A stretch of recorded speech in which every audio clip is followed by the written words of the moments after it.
Cooking with Kathy, Scott, and Friends.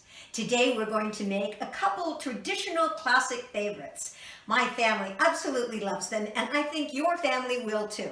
We're going to be making a rum cake and, as an appetizer, caviar pie. So let's dig in and start. First, you're going to have to get your utensils and the ingredients out. You need to have a nice Bundt cake pan, and then for your ingredients, first we're going to use some spray cooking oil and then some very fine powder to put that into the pan. Once the pan is prepared, we're going to put in a cup of pecans, and then we are going to whip up the cake itself using yellow cake mix. I like to use a mix because if we're going to do it from scratch, all the flour is going to be all over the kitchen, and this is a much nicer way to do it, and it's really good. But get the kind that doesn't have pudding in it, because we are going to put in 3.5 ounces of instant pudding vanilla. Mix, and then we're going to add oil, vegetable oil, a quarter cup of water, and then 4 eggs. So the cake is going to be very, very light and moist, and of course, rum. That is one of the main ingredients. It is a rum cake.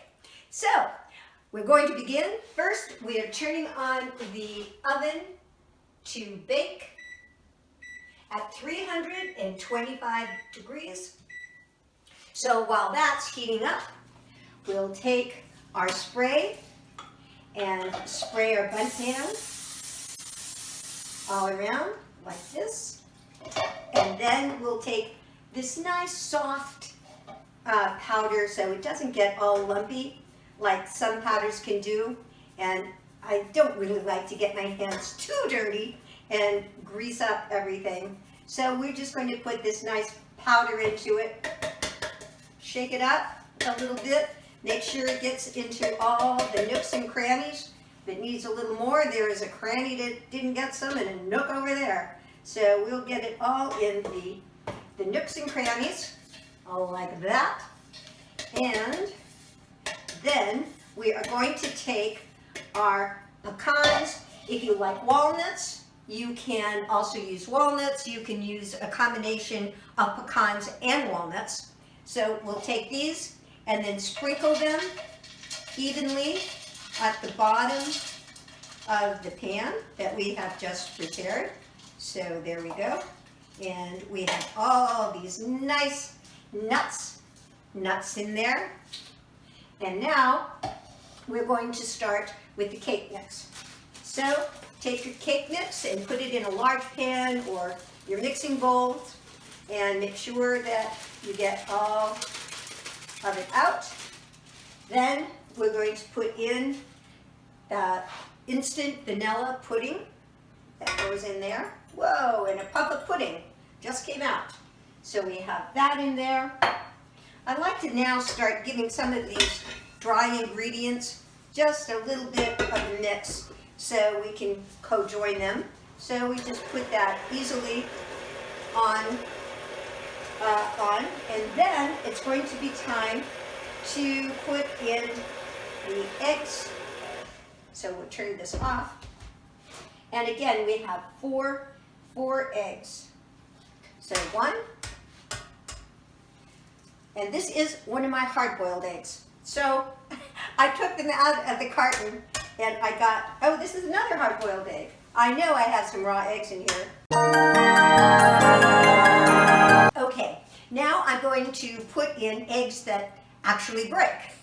I had all my eggs in a carton because we're going to use hard-boiled eggs for the caviar pie.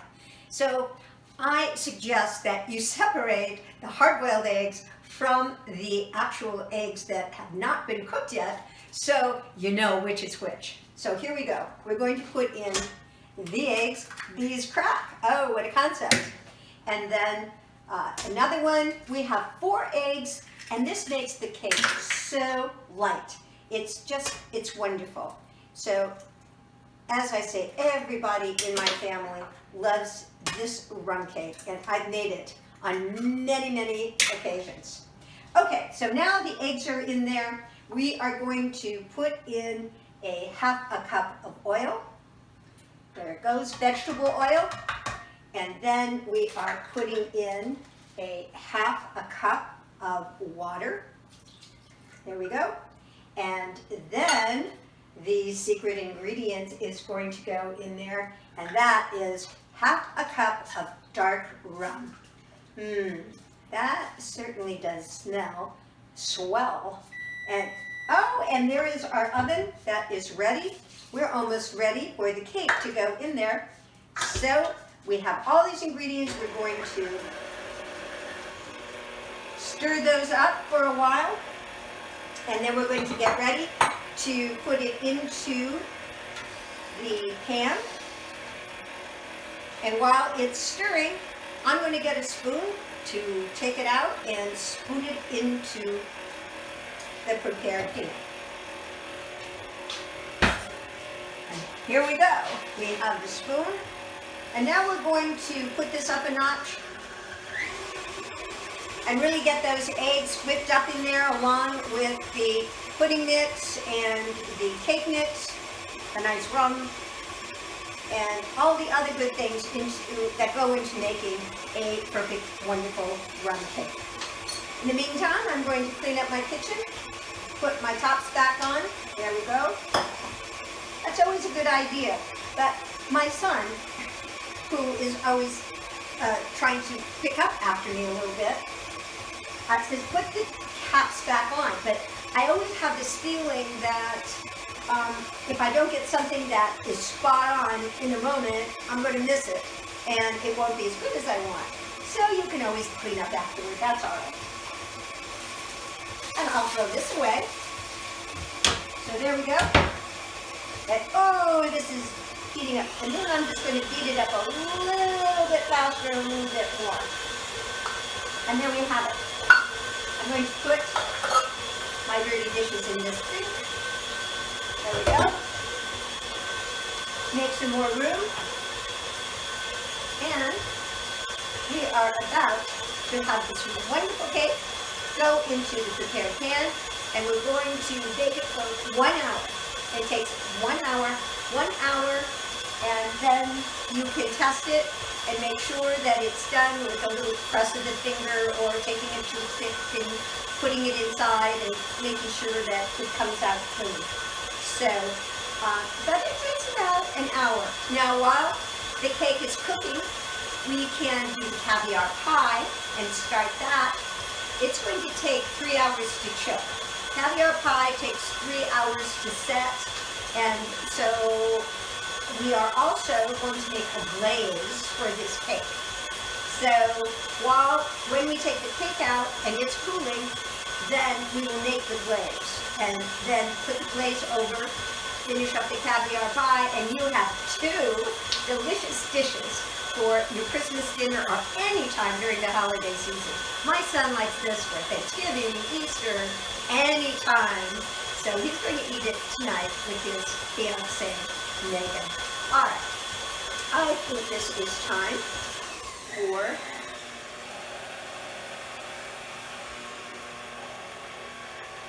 it. Looks pretty good to me.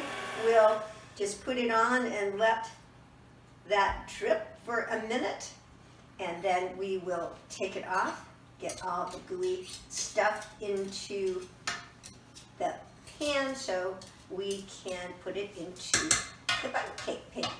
All right, let me take this off, and this is going in the dirty dishes. My son would be so proud that I actually put it in the sink. So, there we go. We're going to give it another little stir around here, and we're going to loosen it from the bottom. Perhaps we will loosen it from the bottom, and then perhaps we won't. So let's see if I can get this loosened. Well, there it goes. A little perseverance goes a long way. That's in my book, Surviving Sissy, The Power of Perseverance. So we just stayed by there. I was thinking maybe we should cut because I can't get this unglued from the bottom. But I said, oh, okay, let's just keep doing it and perhaps it will work. And there you got it. So now we are pouring slowly and turning the Bundt pan as we are putting in the cake mix, this beautiful yellow cake mix. You can get any kind. There's all kinds of different manufacturers that put out a nice yellow cake that you can get in your store. If you want to spend the time, you can make a rum cake from scratch, but you know what? Who has time? I don't have that much time. I usually try to make my dinners like in an hour and pick things unless it's really a special occasion. And then I'll take a little bit more time. Okay, we're going to get the rest of the batter out. In a pan like this, the mixing bowl, it tends to go to the very bottom because it's smaller at the bottom than the top. It's the concept. And so we're going to get all of the batter into the Bundt pan. There's a lot more in there. And if I had a small child, that child would say, I want to lick the pan. That's what my son used to say. But my mom would always say, no, you can't have unbaked cookie dough because it makes worms. That's what my mom said.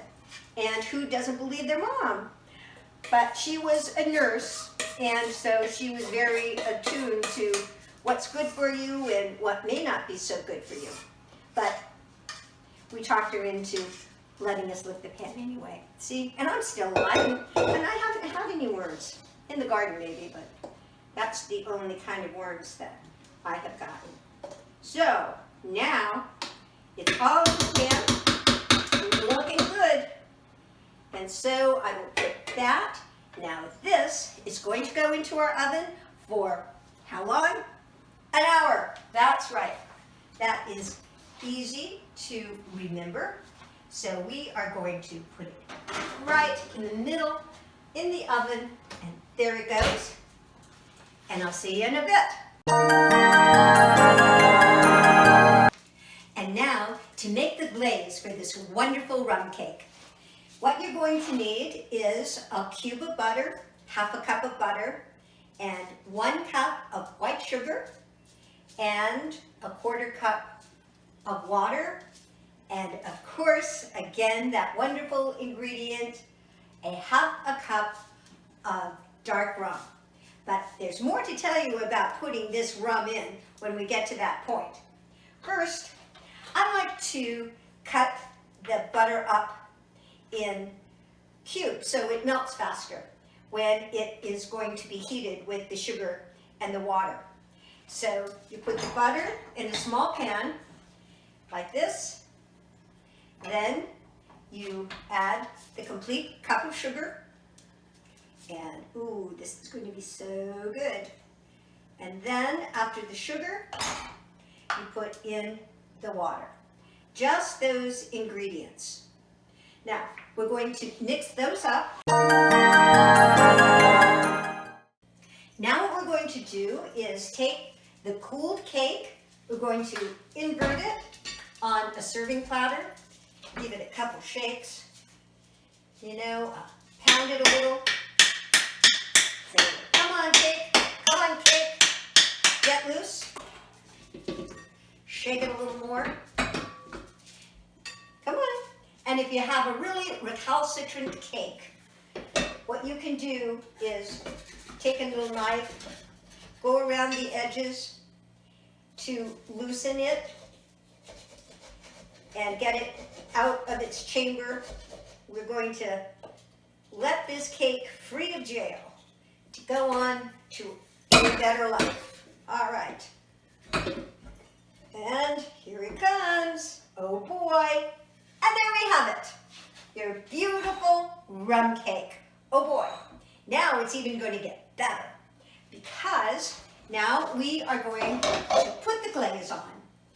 So, looks like Oh, that was my knife cutting it. That's okay, because we're going to cover it up with the glaze. Now, so what you need to do is poke holes in the side and in the middle, all around the cake, because we want that fabulous glaze to go right into it and to seep through. You can even break the crust here, or if it's not breaking with the fork, make some holes with a knife to let it go through all around the cake and on the sides. Now you will find that the glaze will go and it will pool in the middle or around. That is why it's nice to have a handy little baster that you can pick up some of the residue of the glaze and then put it in. So first, and this is still a little warm, so I am going to use my pot holder on my sensitive hands, and we'll pour this glaze on top of the rum cake. It smells so good. And it's now seeping into a lot of the holes. I have read that you can, if you would like, put some of the glaze back into the pan and then put the cake back into the pan and it will absorb it. Pour some on the back end of the cake and then put it on the plate. Now that's one way to do it, if you like, and this is the other way. So you pour the glaze on the cake.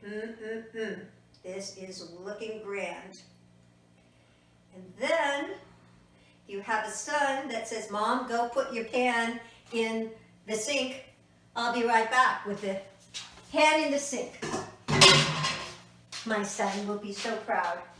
Then, because that we have that pooling of the glaze in the middle, you can fill then the baster and then go around. See any spots that aren't dark brown? Those dark brown spots have already been fully exposed to the warm glaze. But then you can put it around the edges like this, and going around in the circle, have all this fabulous, fabulous sugar, butter, rum glaze. I love the bubble, bubble, bubble that the baster is making. And it is a funny sound. Yeah, you have to admit, it's kind of a funny sound that it makes. And then, oh, and here's all this glaze that dripped down, that's right at the bottom of the cake. So the bottom of the cake is absorbing a lot of the glaze, and we're going to pick up some more of that nice icy juice and then put it here. You also can use a brush, so you can brush it up. Get one of those plastic brushes and you can brush up on the cake like this to make sure that the glaze gets in every pocket and on every inch of this cake. We are just going to inundate it with great, great glaze, and your family is going to love it. You just by yourself can love it. My husband came in a little earlier. He says, well, when can I eat the cake? I says, it's coming, it's coming. So pretty soon, I told him he had to wait for another hour, but he's going to have some cake and eat it too. And we are almost finished with this fabulous holiday treat, anytime good cake that everybody will adore. They will give you kudos, and if you want to make it even prettier, as I say, put a little whipped cream on top, maybe a couple cherries around it, and you will have a luscious rum cake.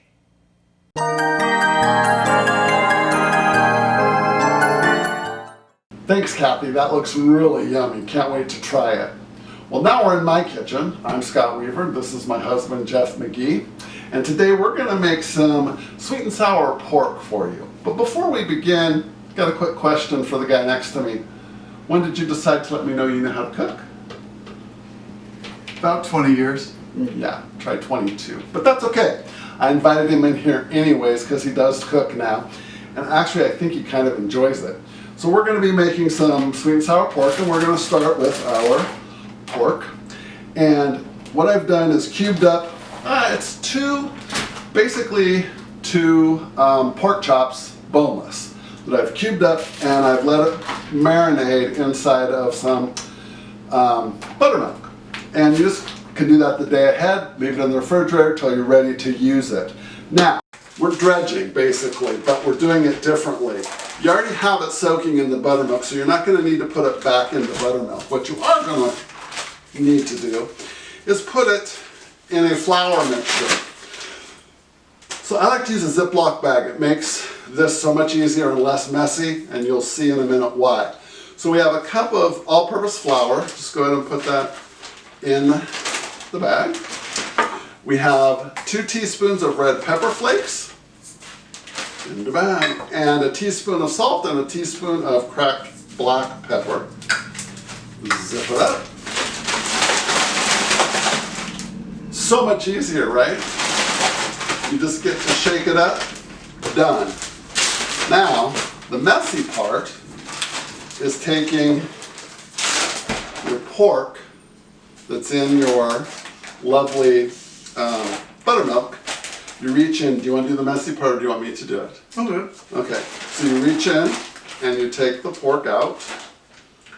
Let it drain. And you're just going to put all the pork in the flour after you let it drain it through your fingers. See, it's messy, but not terribly messy. You're not making a mess all over your counter as long as you're careful. I'm not careful, and I usually make a huge mess in my kitchen, but it's okay because things clean, right? And the key to working in the kitchen is, yes, it can be tedious. You know, I grew up cooking. My parents let me experiment in the kitchen starting from a very early age, and I've always loved it. However, you know, we have 3 grown boys, but when they were at home, cooking wasn't always so fun.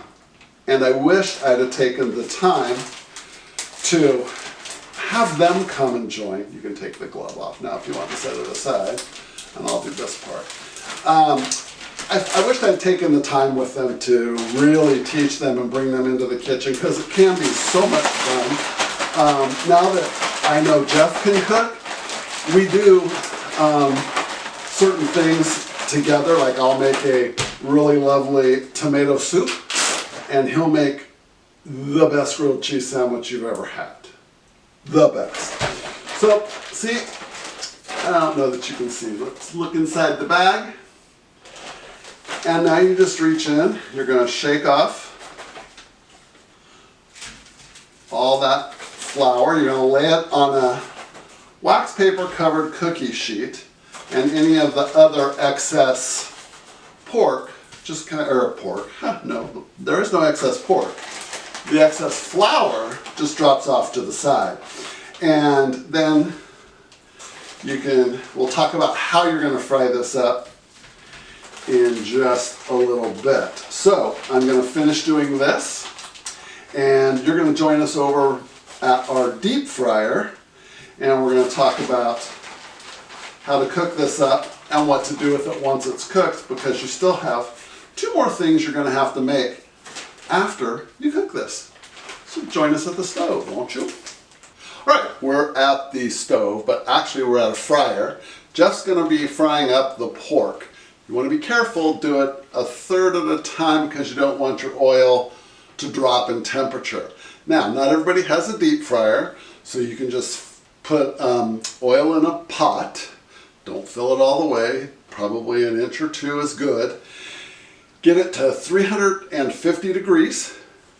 Put in a third at a time. When it's golden brown, you'll know that it's ready to cook, or it's ready. Take it out. And go ahead, take it out and store it in the oven on a cookie sheet lined with some paper towels to drain off some of the fat. And that will just stay there until you're done with the sauce and the vegetables and pineapple part, and can combine it all and enjoy what you've made. So I also have a digital thermometer that I use to make sure that it's up to at least 145 degrees interior temperature, because it's pork. You don't want to be eating raw pork, not healthy.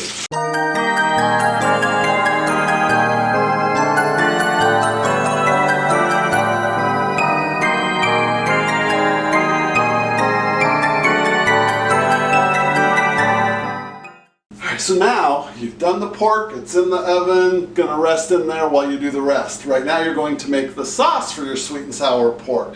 So let me explain to you what's in the sauce. So in the sauce, you've got about 1/4 cup of honey, which is yummy, part of the sweet. You have 3 tablespoons of oyster sauce. And you just get that all in the pan together.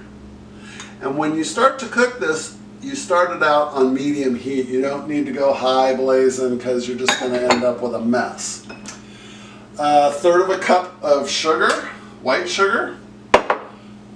3 tablespoons rice wine vinegar, just natural. 3 tablespoons of sriracha. A little bit of your heat, and 3 garlic cloves that you grated with a zester. It's so much easier than anything else. And turn your heat on to about medium, and you got to stay here and watch it. It'll heat up fairly fast, and I stir it first with my scraper. And then I'm going to use a wooden spoon, because I prefer my wooden spoons. So, I bet they're wondering, how is this Christmas dinner? Well, traditionally, probably not. But it's 2020. So really, anything goes. Actually, this would be fun for a Christmas Eve dinner too, a non-traditional. One of the things we're going to plate this with is rice. This guy, what did you start to make about, I don't know, 3 or 4 months ago? That would go with this. Rice? No, that would go with this, that go in those little flour. Oh, my dumplings. Oh, yes. So pot stickers. He learned to make them from scratch. They're awesome. They'd be a great appetizer to this.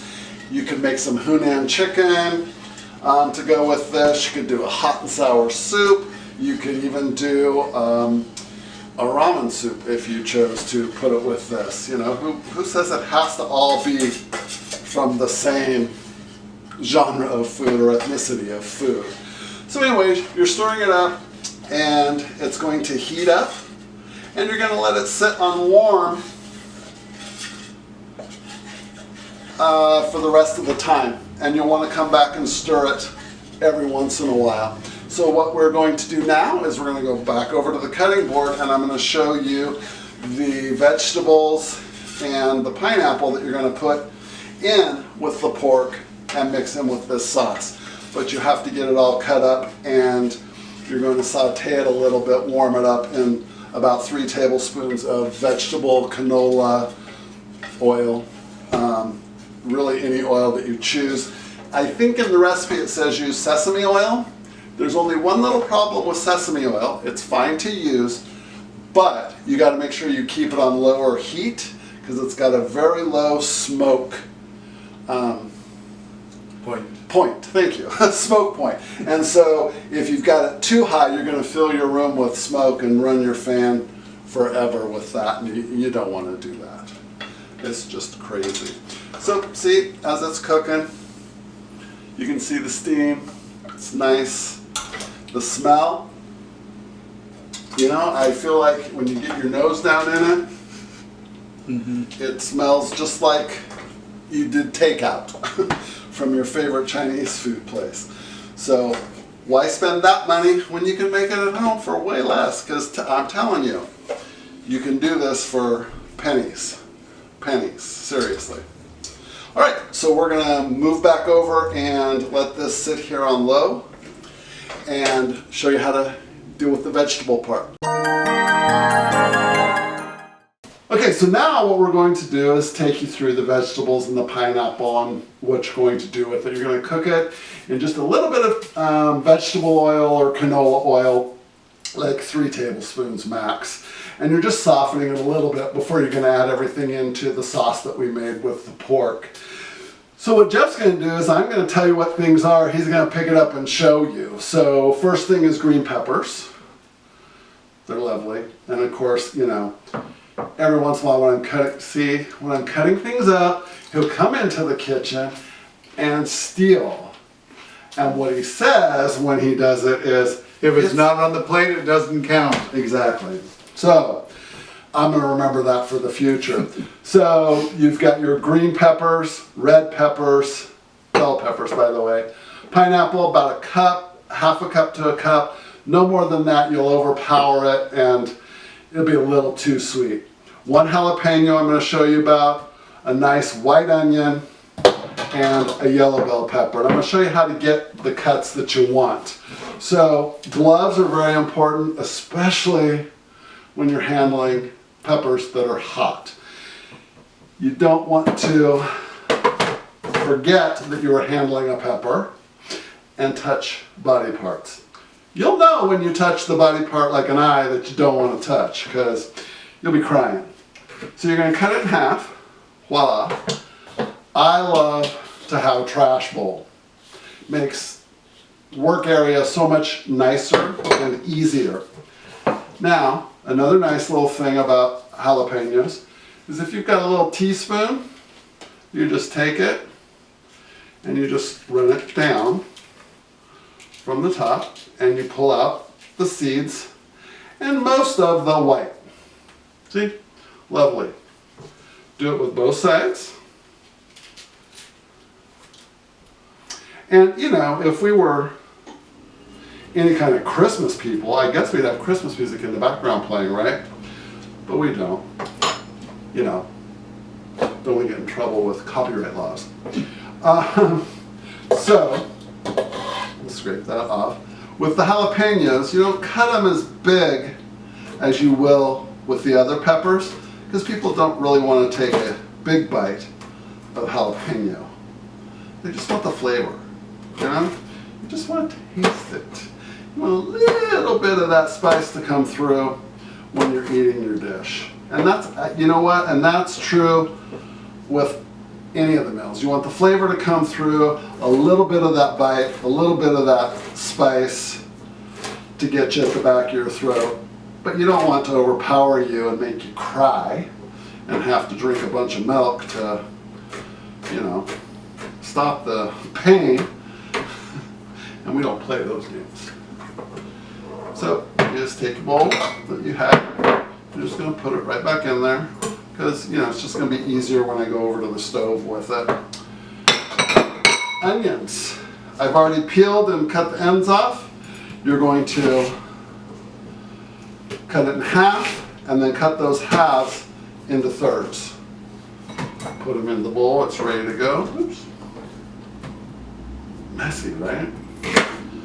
Yeah, this is why Jeff doesn't like to clean up after I cook, because I'm a messy cook. But I will tell you one of the tricks I learned years and years ago, if you'll do it, clean as you go, because then your mess at the end of dinner really doesn't take forever to clean up and you can enjoy the evening with your family rather than in the kitchen cleaning things. So the yellow pepper, you cut the top off. You have your nice innards that you're not going to want. You just pull it out. And again, you're going to just pull the white parts. You see those white parts? Those are bitter. You really don't want them on there. Just like that. Cut it in half. And then you're going to cut it in 1, 2, 3, 4, 5 pieces, making 4 cuts, right? So 1, let's take off some of that. You probably don't want to handle your knife the way I just did. 2, 3, 4. Oh, that one's got to be a little bigger. All right, and then with these, you just want to make them bite-sized like you did the others. Just put it in there. Get it out of your way. And if you see one that's a little too big, take it out, fix it. Yeah. It's a good thing about sweet and sour pork is that everything is chunky. Except Well, the yeah, sauce. you can get it on your, Not as much cutting.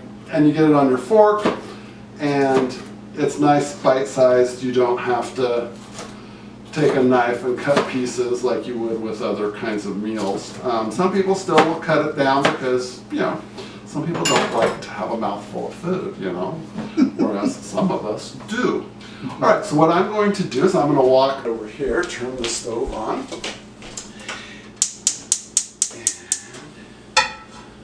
And of course I turned the wrong one on. There we go. Heat that up. And I'm going to use the same sweet and sour spoon that I used. And as that gets up to temperature, you're going to start with your onions. Those take a little bit longer to soften. Then you'll do your peppers. And the last thing you'll put in is the pineapple, because you just want it to get hot, to get warm, so that when you put it in, mix it all in, it'll all go and look fabulous together and taste great together. So let's go ahead and put that in. And we're just going to slide our bowls right off camera. Look at that. And I'm just going to, you can hear it sizzling away. You don't want to overcook any of this. You just want it to soften a little bit in the oil. So we're going to just do that. Then we're going to take the green peppers, slide it away. And there's no need to salt this. Everything else already has the salt, all of that together in it. You don't need to add extra salt to it, because you'll end up having an oversalted meal. That's not the pineapple, right? No. That's the yellow peppers. And lastly, the jalapeno. My favorite. I like spice. So it can never be too spicy for my liking. I will tell you that now. So you let that heat up. I can already see that things are softening up a little bit. Let me grab this little pot holder right here. I'll tilt this up so maybe you can see that it's starting to soften a little bit. And so now's a good time, because you still want the vegetables to have a little bit of a crunch. You don't want them to be so tender that there's no bite back from the vegetable. So now let's go ahead and add the pineapple, which is awesome. And then what we're going to do, the magic, is I have my pork right there. And while this is heating, we're going to do that. And I'm going to make some noise. I told you that this is great over rice. So in a minute, when this is all done and put together, we're going to put it over rice, show you what the finished product looks like, and let you know how it tastes. And I can guarantee you, he'll be very honest. If he doesn't like it, he will tell you. Which is good. I mean, you need to let people know what you like and don't like. All right. So now we're just going to add the pork back into this.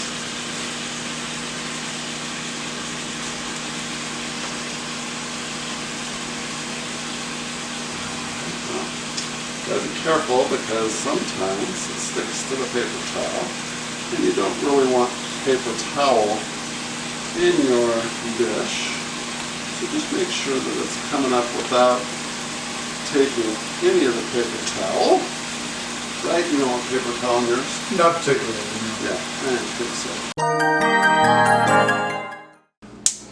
We're going to get this back on medium. It's all been blended together. It looks great. Now you're going to take your sauce that you made and you're just going to pour it in. Now you just want to scrape, make sure you get all the sauce because you want it to cover up, coat, I don't want to say cover up, you want it to coat the vegetables and the rice, the pork. On this table now, what we're going to do is I'm going to bring this over. It's all blended together nicely. Now we're going to take this over here. I'll trade spots with you, it's okay. And I'm going to throw this towel down because this is hot. And what we now have is our beautiful pork that is what they call sweet and spicy or sweet and sour pork. And what we like to do is take a little bit of rice and put it in a bowl like that. And I'll make some for you too. Thank you. Like that. Then you just take and make sure you get pork, pineapple, onion, red pepper, bell pepper, and a little bit of the sauce. And if you can, just take some like that, oops, dripples, and put it on as well on top. It's pork, like that. And look how lovely that is, right? Looks great. And you can smell the rice wine vinegar, you can smell the oyster sauce, you can smell the garlic, the onions. It looks delicious. So let's find out how it tastes. And you're gonna have a multitude of textures. You've got maybe a little crunch on your pork, and you'll definitely should have some crunch in the vegetable. The red pepper, the yellow pepper, all of that. Very good.